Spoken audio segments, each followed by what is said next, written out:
Hello everyone, welcome to this video. So this video will be part 1 of a series of review videos for the final exam for the upcoming final for College Chemistry 2. And in this first video, we'll be reviewing the chapter Properties of Solution, and it will include some core concept review as well as some practice problem solving. So stay tuned. So let's jump right into the first concept. The first thing we need to review is the 4 ways to describe the solution composition. And solution composition is basically what the solution is made up of. So let's look at the 4 ways. So the first way is mass percent. And to calculate mass percent, that is by taking the mass solute divided by the mass of the solution times 100%. Next, the other way to do it is to calculate the mole fraction of component A of the solution. So to calculate mole fraction of A, we'll take mole of A divided by the total mole of the solution. Next, the third way to look at solution composition is by calculating molality. So molality of solution is calculated by taking mole of solute divided by kilograms of solvent. And then last but not least, molarity. So molarity is calculated by taking mole of solute divided by liters of solution. Okay, now moving on. The next thing we need to talk about is Henry's law. So Henry's law says that the amount of gas dissolved in a solution is directly proportional to the pressure of the gas above the solution. So in formula, we'll have C equals K times P. So C here represents the concentration of dissolved gas, which is basically the solubility of a gas in a solvent. K is the Henry's constant, and this is specific to the solute dissolved in certain solvent. And P is the partial pressure of the gas above the solution surface. And so next up, let's talk about the vapor pressure of solutions. So specifically when we talk about vapor pressure of solutions, we're looking at Raoult's law. And what it says is that the presence of non-volatile solutes will lower the vapor pressure of the solvent. This is just to say that when you dissolve a solute into a solvent to make a solution, the vapor pressure of the solution will certainly be lower than the vapor pressure of the pure solvent. So in formula, that's going to be P solution equals to mole fraction of the solvent times vapor pressure of pure solvent, right? So P solution is vapor pressure of solution, right? And this is mole fraction of the solvent. And P solvent with a little degree mark on top is vapor pressure of pure solvent. Moving on, let's talk about the boiling point elevation and freezing point depression. So the concept here is that when there's a volatile solute dissolving in a solvent to create a solution, the presence of the solute will elevate the boiling point of the solvent as well as depress or decrease the freezing point of the solvent. So we'll have 2 formula. We'll have the boiling point elevation, or delta TB, which refers to the increase in temperature due to presence of solute, will equal to Kb times molality of solute. So Kb here is called boiling point elevation constant, and this is specific to the solvent. And the small m is molality of the solution. Similarly, to calculate the freezing point depression, delta T here is referring to the decrease in temperature due to presence of the solute. Delta T is going to equal to Kf times molality. So Kf is freezing point depression constant. Again, this is specific to the solvent, and the lowercase m is molality of the solution. Next, let's talk about osmotic pressure. So first of all, what is osmotic pressure? So osmotic pressure refers to the minimum pressure that stops osmosis. And the formula to calculate osmotic pressure is we take molarity times gas constant times T. So the big M here is molarity of the solution. The R is gas law constant, and we're going to use the value 0.08206. And lastly, T stands for temperature, and we have to use temperature in Kelvin. And lastly, let's talk about colligative property and Van Hoff factor I. So what are colligative properties? So colligative properties are properties of solution that depends solely on the number of particles that the solute break into. So some colligative properties that we already go through is boiling point elevation, freezing point depression, and osmotic pressure. So then, because colligative properties depends on the number of particles that the solute breaks into once it's dissolved in the solution. So for solutes that can dissociate into ions, like many ionic salts, then when you calculate the boiling point elevation or freezing point depression as well as the osmotic pressure, you have to include something called the Van Hoff factor I in the formula. So Van Hoff factor I here is the number of particles that the solute dissociate into. So that's it for our concept review. Let's jump straight into problem solving. So let's look at this problem. Problem 1, we're given a solution that is prepared by mixing 2.5 grams of KCl, and molar mass of KCl is 74.55 grams per mole, with 155 grams of water, and the final volume of the solution is 156 ml. We're asked to calculate the molarity, mass percent, mole fraction, and molality of KCl in this solution. So first, let's talk about molarity. So we already know the formula to calculate molarity is taking mole of the solute, in this case the solute is KCl, divided by liters of the solution. So for us, for mole of KCl, we'll have to take the mass of KCl divided by molar mass of KCl given to get the moles. And for liters of solution, we know we're given that the final volume of solution is 156 ml, so we just need to convert that ml into liters by timing 1 liters over 1000 ml. So substituting values in, we're going to have 2.5 grams divided by 74.55 grams per mole to get the mole of KCl, and all of that over the liters of solution, which is 156 ml times 1 liters over 1000 ml. So calculating that will give us the answer of 0.21 moles per liter, or molar. Next, let's calculate mass percent of KCl in the solution. So we know the formula to calculate mass percent is to take the mass of the solute, in this case mass of KCl, divided by the mass of the solution, and then times 100%.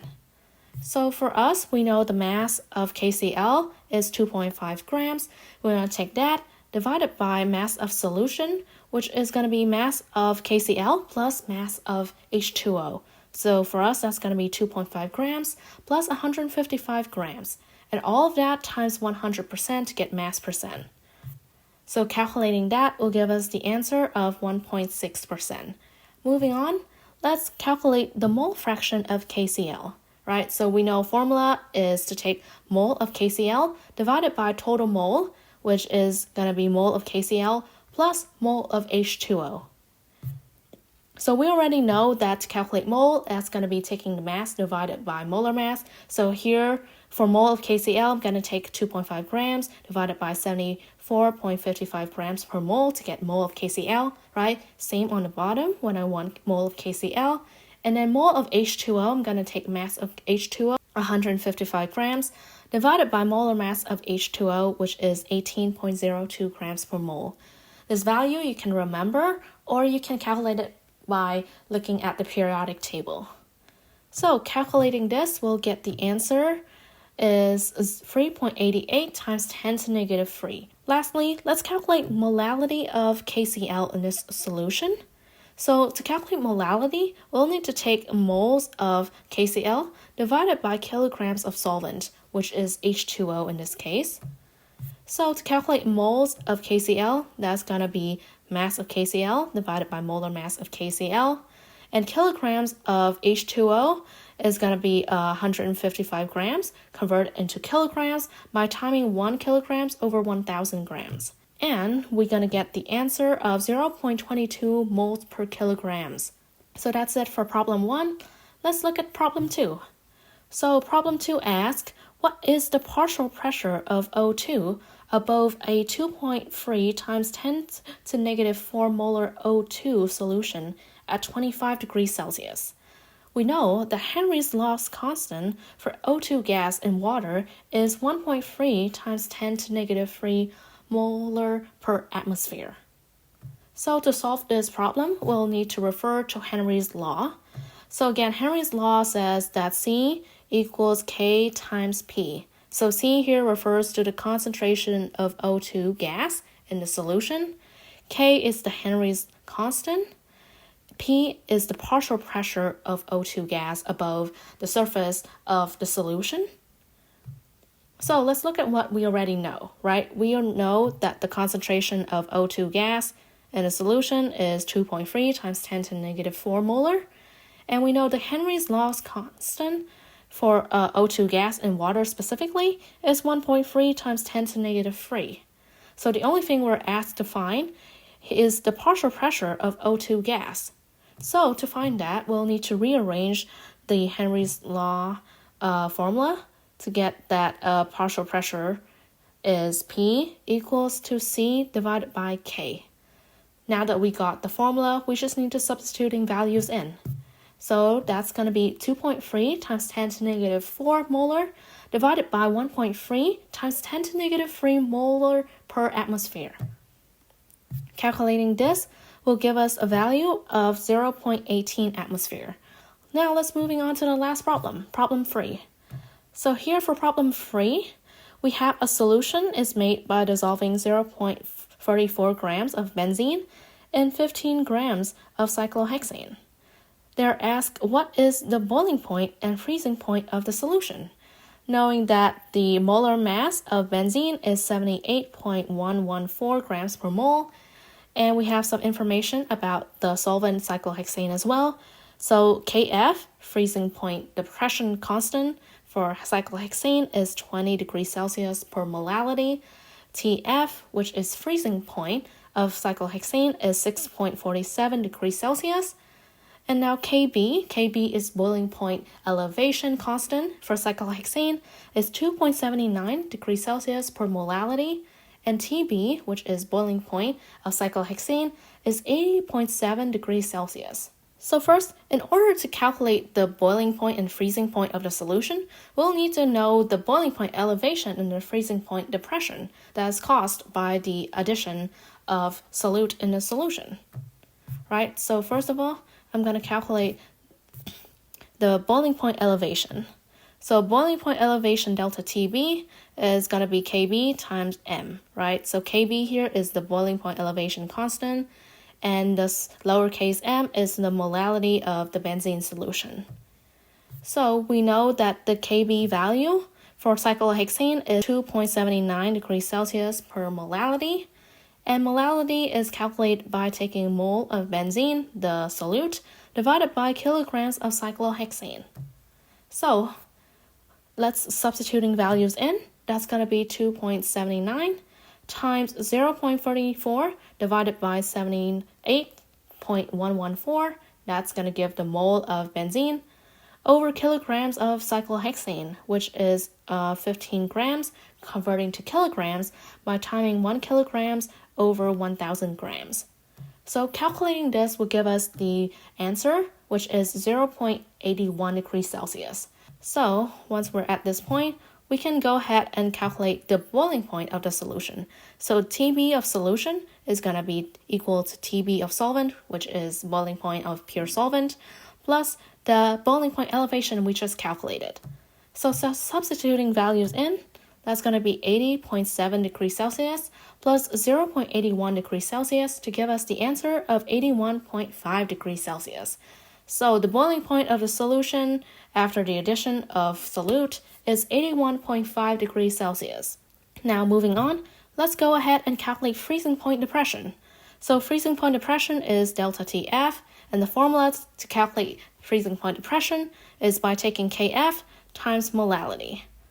The freezing point depression constant is 20 for cyclohexane, and molality we know that is calculated by taking mole of benzene divided by kilograms of cyclohexane. So let's substituting values in, right? That's going to be 20 times 0.34 over 78.114 to calculate mole of benzene. Now on the bottom, to calculate kilograms of cyclohexane, we take 15 grams times 1 kilograms over 1,000 grams to get kilograms of cyclohexane. So calculating this will give us the answer of 5.8 degrees Celsius. So that is the decrease in freezing point that's caused by the addition of the solute. So let's calculate the freezing point of the solution, TF solution, by taking freezing point of pure solvent minus the freezing point depression we just calculated. So that's going to be taking 6.47 degrees Celsius minus 5.8 degrees Celsius. And we're going to get an answer of 0.67 degrees Celsius. So this is the freezing point of the solution. That's it for this video. If you're interested in a more comprehensive concept review, as well as 10 extra practice problems with detailed written solution, please check out our giveaway. Instructions on how to enter the giveaway is included in the description box as well as in the comment section. Please check it out if you're interested. Thank you for watching.